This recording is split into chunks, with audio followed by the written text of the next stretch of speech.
Assalamualaikum teman-teman, perkenalkan nama saya Ariska Nurani, kelas 201D Manajemen 1. Kebetulan saya mendapatkan tugas dari sensi saya, Pak Eko yang paling kece, dan tugasnya itu adalah teori pengambilan keputusan. Tentunya teman-teman sudah pada tahu ya apa itu teori pengambilan keputusan. Uh, Pastinya di setiap perusahaan, manajer pada semua tingkatan dan semua area di perusahaan, organisasi pasti akan membuat keputusan. Kita pun juga pasti mempunyai keputusan untuk memilih sesuatu yang sudah kita pilih. Saya akan jelaskan sedikit tentang pengambilan keputusan. Pengambilan keputusan adalah tindakan dalam menghadapi situasi yang dihadapi, serta penetapan pilihan yang tepat di antara beberapa alternatif yang tersedia. Tentunya setelah diadakan evaluasi terhadap efektivitas masing-masing alternatif tersebut. Beberapa bulan belakangan ini, kita semua ditakuti dengan wabah yang mematikan, yang disebut virus corona atau COVID-19. Saat virus corona masuk pertama kali ke Indonesia, perkembangan informasi mengenai virus ini di berbagai media mendapat tanggapan yang beragam dari publik. Masyarakat pun juga ada yang melakukan tindakan, ada yang tidak melakukan tindakan apapun, dan ada beberapa masyarakat yang malah terlihat panik. Bukti kepanikan di tengah masyarakat antara lain sulit ditemukannya masker, hand sanitizer, serta beberapa ramuan rempah yang semakin banyak dicari di berbagai kota. Kepanikan tersebut terjadi karena kekurangannya pengetahuan dan informasi yang didapat oleh masyarakat. Informasi menjadi penting karena mampu mempengaruhi keadaan, sikap, dan perilaku masyarakat dalam mengambil keputusan. Sehingga hal ini perlu dikelola dengan baik melalui manajemen bencana oleh pemerintah. Semakin lama waktu, tentu akan semakin banyak korban yang berjatuhan. Dan itu pasti ada setiap harinya ya.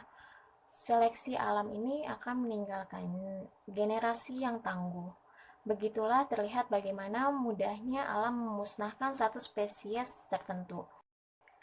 Apa yang harus kita semua lakukan?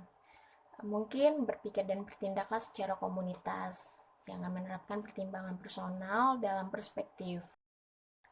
Penanggulan wabah ini untuk kita yang lebih memilih diam di rumah itu adalah suatu keputusan yang kita ambil supaya membantu pemerintah yang juga sudah melakukan soft lockdown. Sangat baik menurut saya ya, karena pemerintah juga sudah menerapkan PSBB, pembatasan sosial berskala besar. Adapun konsep dasarnya adalah jika ada suatu daerah terkena wabah, stop, jangan mengunjungi daerah tersebut. Jangan tergiur dengan iming-iming tiket murah ataupun kondisi yang sepi ya. Jika ada lagi konsep yang keduanya, jika Anda sedang berada di daerah terkena wabah, zona merah atau red zone, stop, jangan pergi ke daerah lain. Jangan sebarkan penyakit kemana-mana, jangan jadi agen penyebar virus. Kedua konsep tersebut adalah isolasi, karena tidak ada gunanya melawan virus tanpa memiliki senjata. Sesuai strategi perang, diam sambil mempersenjatai diri, baru kemudian melakukan perlawanan. Sebaiknya pemerintah mengedepankan isu kemanusiaan, kesehatan masyarakat di atas isu ekonomi. Saat fase wabah seperti ini, jangan terlalu banyak pertimbangkan masalah ekonomi menurut saya. Nanti akan ada waktunya saat fase wabah telah selesai bersih beberapa bulan ke depan, 2 atau sampai 3 bulan lagi, hanya Allah yang tahu ya. Setelah ditemukan penyakit virus, baru pikirkan masalah kesejahteraan sosial atau ekonomi masyarakat atau negara. Yang perlu jadi fokus bagaimana agar sampai selesai masalah wabah ini tidak banyak rakyat Indonesia yang menjadi korban. Keterbukaan menjadi hal yang signifikan akan membuat masyarakat menjadi sadar.